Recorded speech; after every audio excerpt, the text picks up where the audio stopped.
Oh, You have to say, oh, you have to dang. say bye. You have to say bye. Like, oh no. For today. That's the clip for this episode. You have to say bye. Riley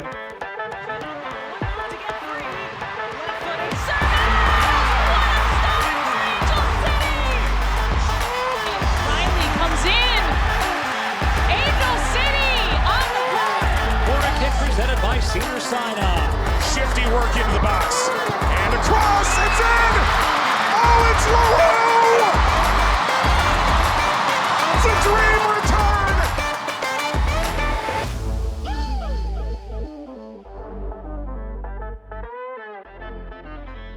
Hi, everyone. Welcome to Casual FC, a World Cup preview podcast, at least for a little bit. I'm your host, Angela Morales, and this is Mario Salazar. Welcome to our preview. We'll be taking a look at the World Cup and kind of going over it from a different points of view, from the casual to the expert. What is this about? Who's playing? Where are they playing? All of that stuff. How can we watch it? And hopefully, whether you're casual or whether you're experienced, then you'll learn something new. Definitely. It's our normal stuff, but just a different group of folks this time. Oh, a whole bunch more. International. A little more. Yeah.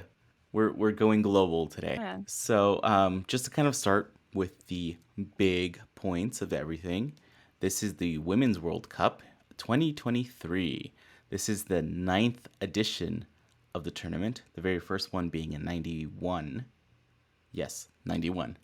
Yes. But this is also the first time that it's being hosted by two different countries. So the two hosting countries are going to be New Zealand and Australia. The really fun part about that is that they're both from different confederations. And if you're new to all of this, confederations just mean like what part of the world do they kind of play together with. So you've probably heard the terms like CONCACAF or CONMEBOL or UEFA. Lots of letters that are thrown together to make an acronym. Kind of like an onomatopoeia, but not really.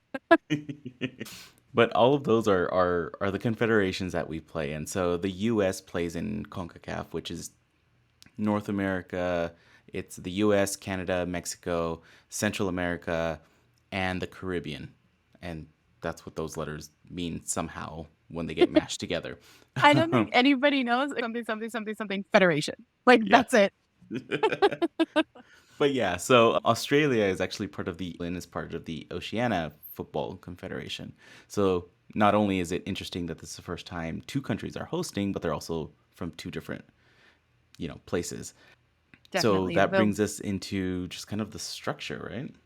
Yeah. So the cool thing about this World Cup or World Cup in general, is that you never really know who all the teams are going to be going in. They play qualifying tournaments.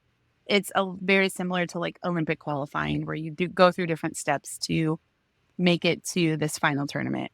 And this time we have 8 first-time countries that will be competing, which is super cool. That's amazing. Yeah, it's always really neat because it's interesting to see how their country and their federation puts the energy behind them and supports them, or doesn't in some cases.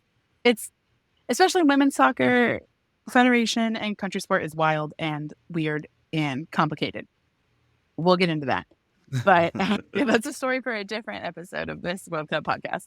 But the 8 first-time countries that I'm really excited to watch, actually, given the friendlies that have gotten us to this point, are Haiti, Morocco, Panama, the Philippines, Portugal, the Republic of Ireland, Vietnam, and Zambia, that's who's making their debuts this year.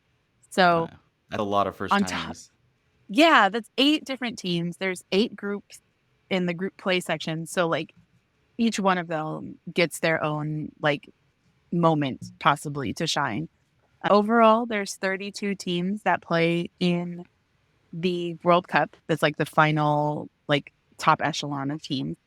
And another milestone for the Philippines is that this is the first ever FIFA tournament for their women's or their men's team. So for them to make it here has already gone further than their team has ever gone. So I'm hoping they at least get a win or score a goal. I hope they do well in that sense. I'm partial to their group and who I want to win their group, but we'll get to that in a second.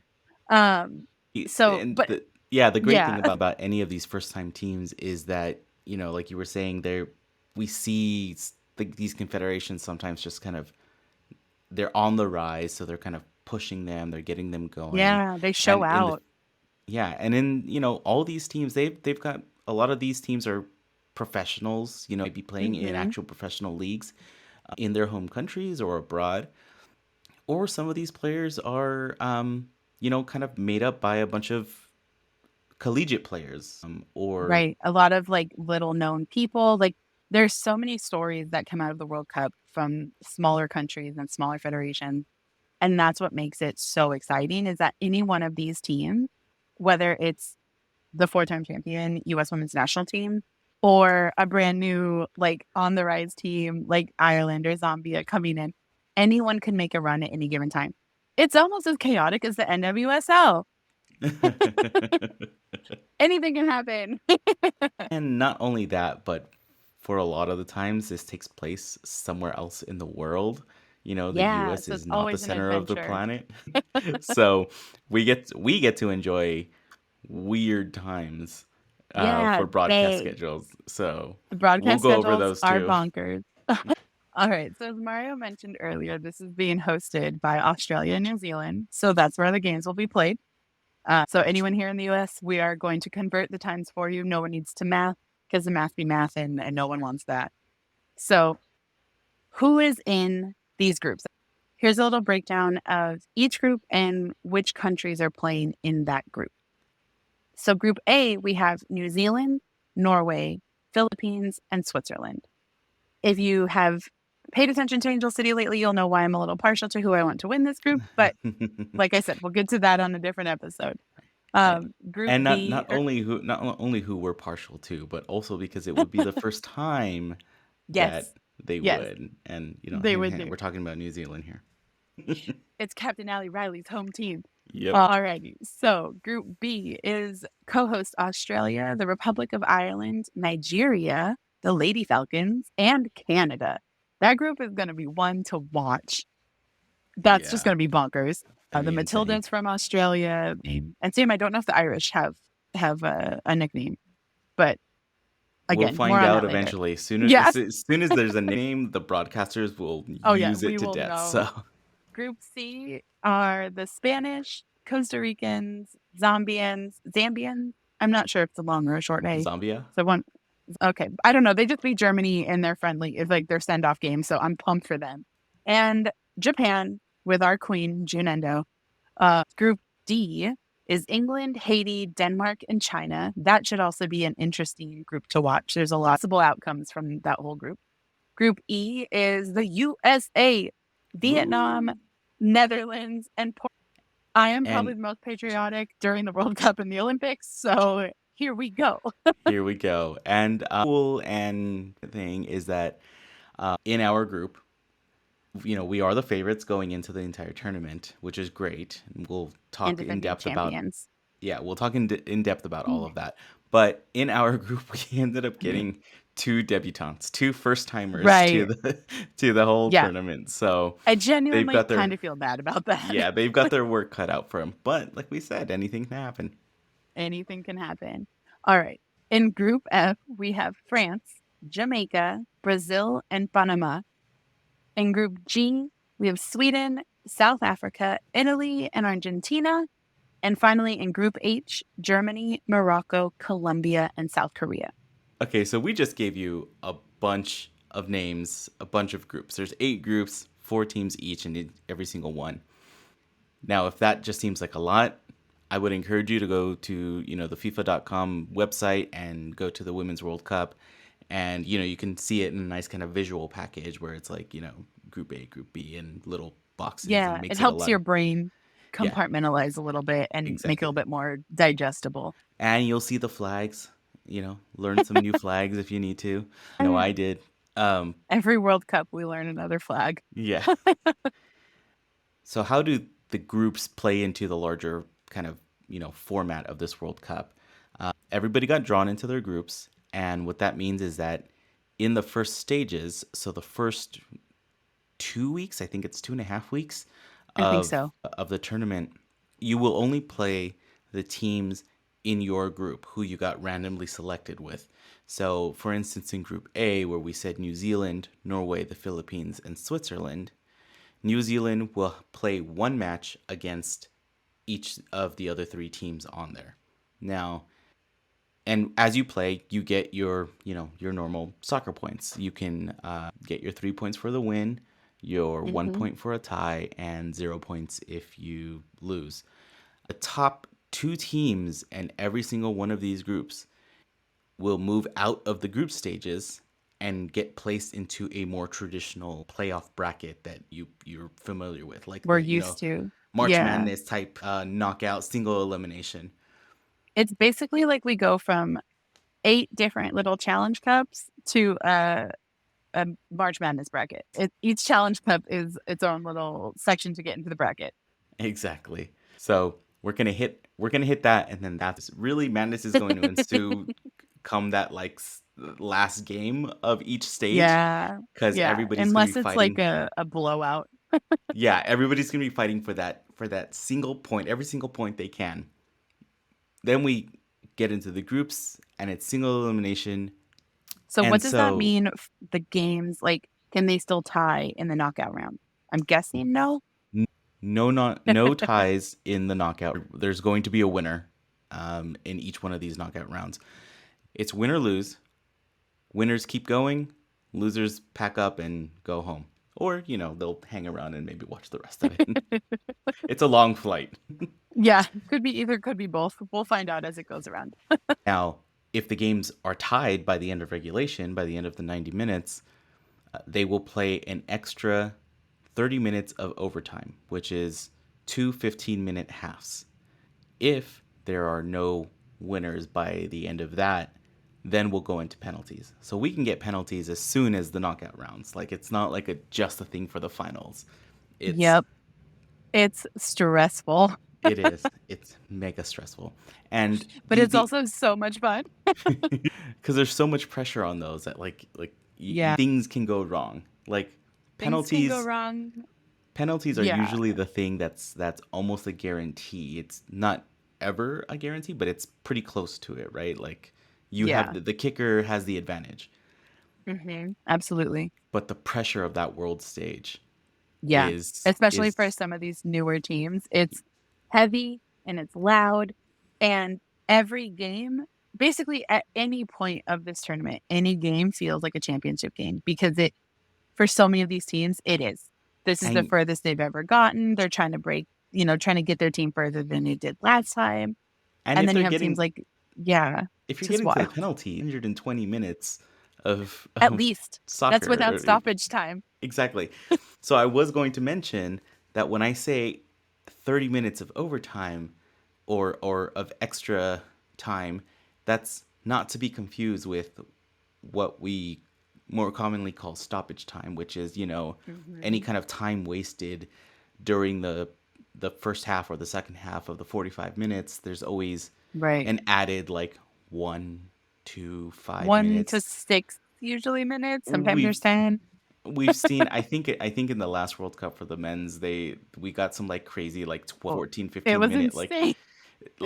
and those were all within either the first half or the second half. So if they're gonna keep the reffing the way they did, where they're being a lot more strict about time wasting, we might be getting these double digit stoppage times.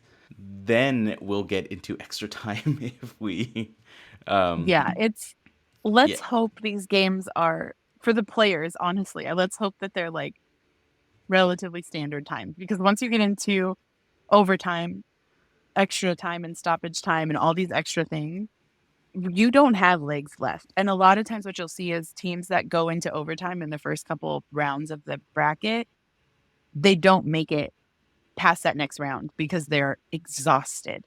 yeah. This So is a long game for sure. Exactly. So this entire tournament takes place within a month.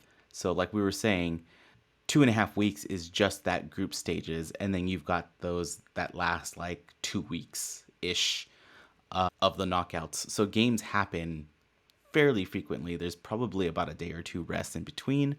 So tired legs is going to be a very, very big thing. Yeah. So Mario, what does this mean? Since he's technically is an Angel City, Yeah. what does this mean for the NWSL and teams within that? So I totally deep dived and looked into this because I started seeing reports about national team replacement players, and I was like, what is this? I don't understand. It does not compute. Right. This is a lot of letters and a lot of things happening that I don't know about yet. Exactly, because national team replacement players is just a really long phrase, a long word to say, and then they abbreviate it NTRP, and then you're just like, well, that doesn't even mean anything else. Um, Right. but if you've been keeping an eye, or if you've just kind of seen things and you maybe saw national team replacement players, Angel City got two. We have two national team replacement players. All the teams in the NWSL were allowed to sign these players. These players are essentially free agents. They're players that are not assigned to any team at the moment.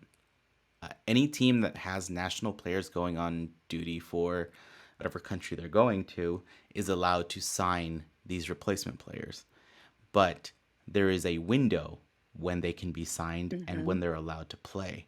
So apparently there's multiple windows because there's these multiple like FIFA like little breaks that happen throughout Right. the year. But the main one Yeah, we're lots of focusing international breaks. yeah, but the main one we're focusing on right now is for the World Cup, right? So players can be signed starting last month on the 23rd, but they have to be released by August 30th. That's wild. When they This get is actually, I just learning about this as well. I knew they had replacement players, but I didn't know all of the like intricacies yeah. within that world, and Oh it's yeah. a lot. This is my stats deep dive stuff. So like um the cool thing about all of this too is that national team replacement players don't count against a team's roster or their salary cap. Now, if you're not familiar with the NWSL or, American sports in general, we have salary caps. That's the reason we're not paying the, bajillion dollars for players coming from Europe to play for us. Right, right.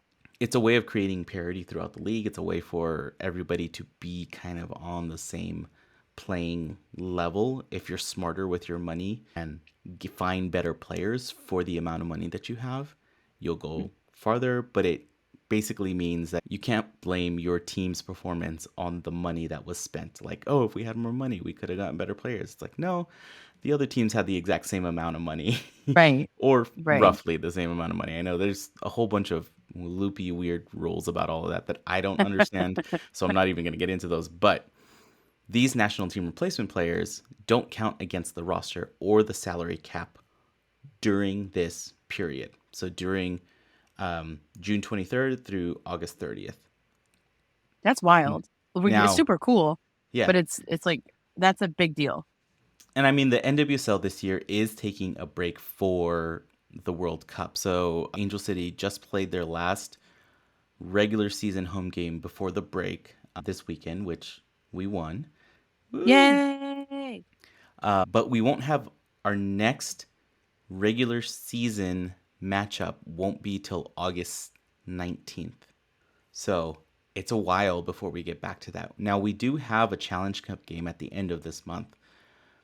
It's one of those things where like scheduling is just going to have to things are going to have Right. to just keep moving. But I will say, as a preview to that episode, I'm so pumped because we're playing Portland and they have so many people on different national teams. We have a really good shot at winning. preview to that again, we're in a good spot now. So Yeah, oh man, that's exciting. yes, it's exciting. We're free to keep players after the August 30th deadline. If we do, now their salary and their roster spot affects what we have on the team. So Right. if we had open spots already, great. If we still had the money in the salary cap, great. If we're completely full, not so great, because if they were performing really well and we wanted them, it kind of means someone needs to get bumped off. And I don't Right. really know how best that actually works.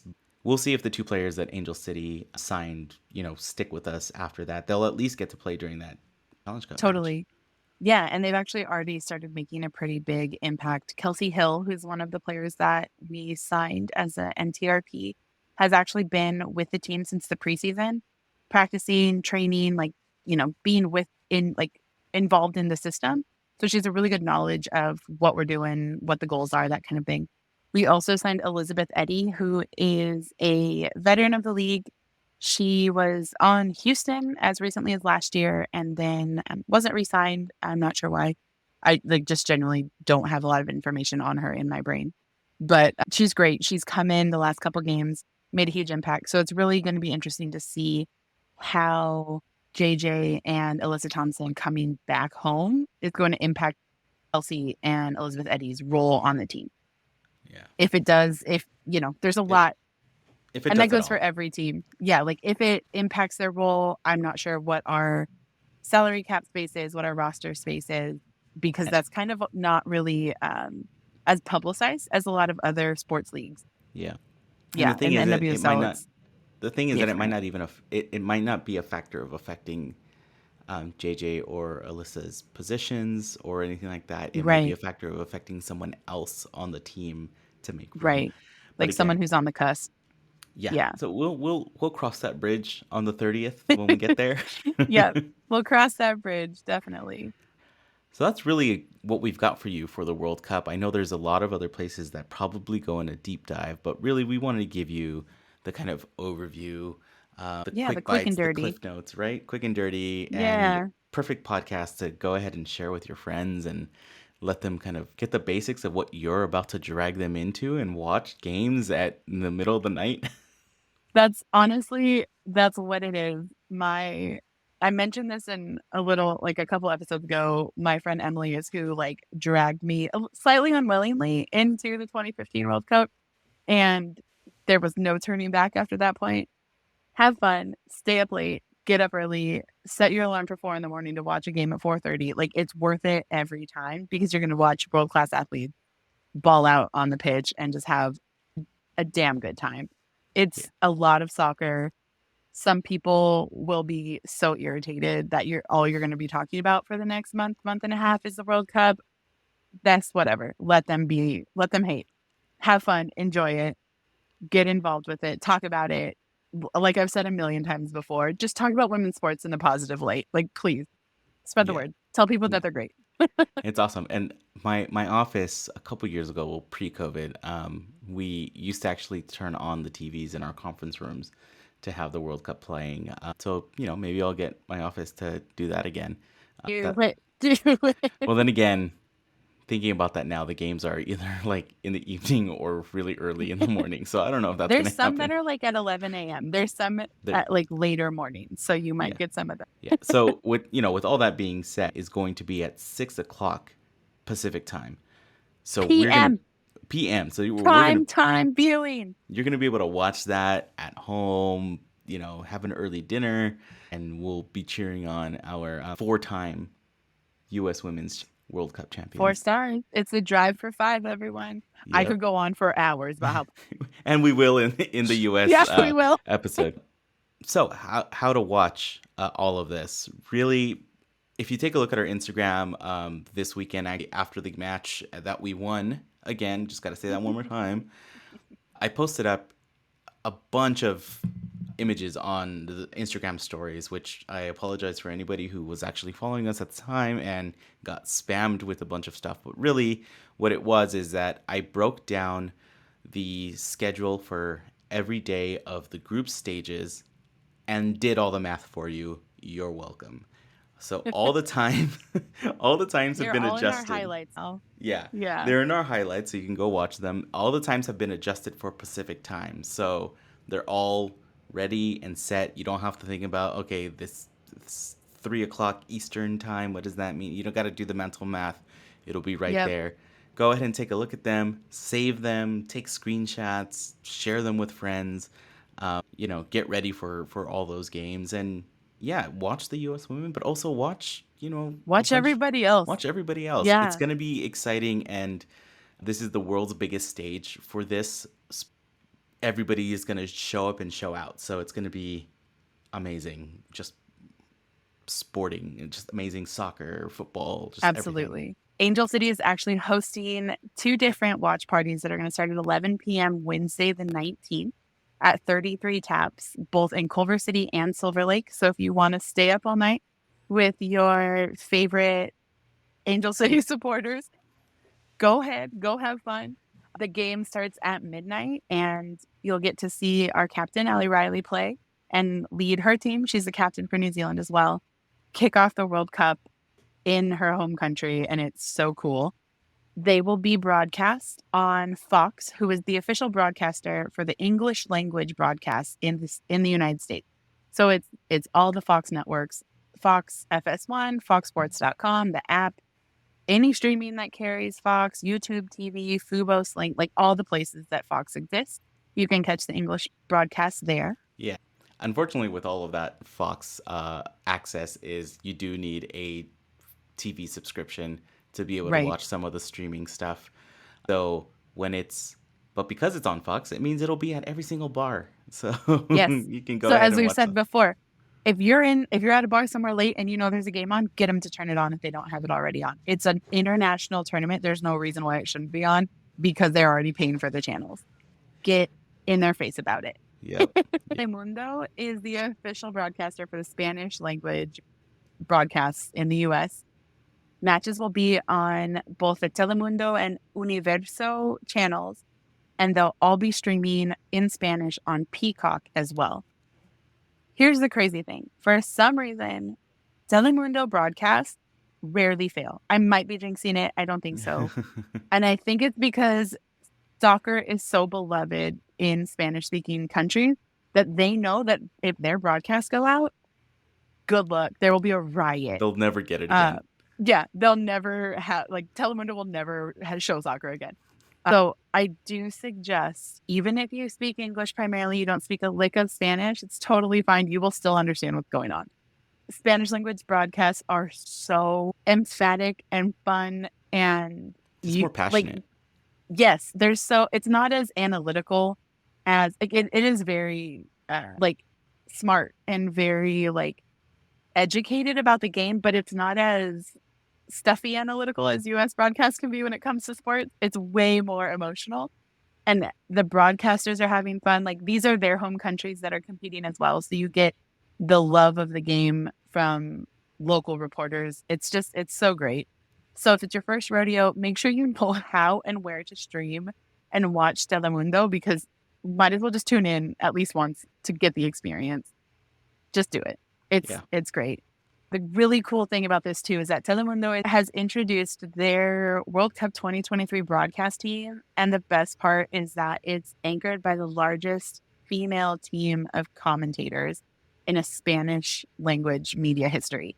So this is humongous, huge. I know a bunch of our listeners are Latinos because they're my friends, and they're your friends, they're our friends. It is such a big deal to have women calling the game, both in English and Spanish. And I know there's a lot of people out there who are not exactly happy with who the U.S. is having commentate a lot of the games. That's a whole different conversation. But to have a female-led broadcast team for the Women's World Cup is gigantic because of the reach that they will have through Spanish language media over the next month and a half. So keep your eye on our feed. We'll post TV schedules for the upcoming matches there. As much information. I'll probably just be screaming about everything on Twitter, on Instagram, on my personal Instagram, and our Casual FC Instagram. I have to retain composure while I'm at work. I don't know what I'm going to do. I'm grateful that the games are on the off times, and I'm not going to sleep for a month, but I've done it before. I'll do it again. Every 4 years. Yeah. Yeah. Wonderful time. With all of that, thank you for listening to us. Subscribe, follow, get ready for all the content that's coming to you. We're on all the platforms, Apple Podcasts, Spotify, Google Podcasts, Overcast, etc. All the places you want to find them. If I didn't list one, we're probably on it. Go check out our website, casualfc.com. And that has the episodes on the website, and then it also has links to all the places you can find it. So go check it out there and make sure you're subscribed. Definitely. We are on all the socials at Casual FC Pod on Instagram, Twitter, TikTok, and Threads because we had to jump on it because them's the rules these days, apparently. Yeah. So do what you can, help us out when you can, and share the podcast. Leave a comment. Let us know what your favorite World Cup memory is to this point, either on a DM or on a post. We'll respond to it. We'll bring it up somehow. Yeah, I'm so excited. This is going to be fun. All right. Definitely. Well, thank you. Definitely. And bye. Later days, guy. LFG USA.